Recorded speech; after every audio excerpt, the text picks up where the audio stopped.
Insanity. Insanity is a defense that can be used for a crime. The most common insanity defense in the country is called the if not rule. In other words, it's called the right or wrong test.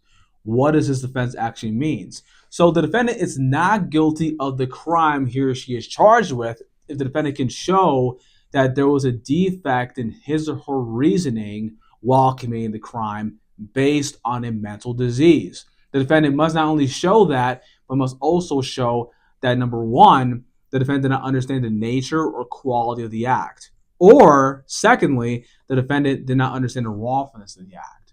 So, examples of mental diseases that can be used for this defense could be PTSD or schizophrenia. So, for example, let's just pretend that Israel has PTSD because he's a World War II veteran.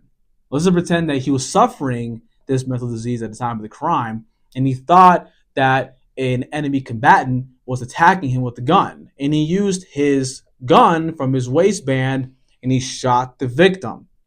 He killed someone.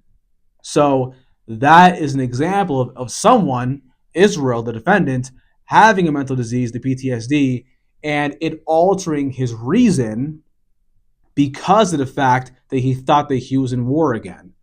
That is an example of the defendant being able to utilize if not in test and right or wrong test because he not truly understand the quality and nature of the act because of the fact that he thought that he was at war again. He didn't know that he simply killed an innocent victim.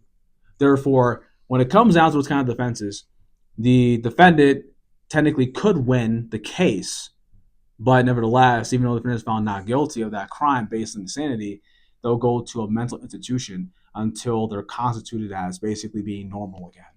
So really, it can be a W, but at the same time, it's not because you got to go to a crazy house until they determine you to be competent again.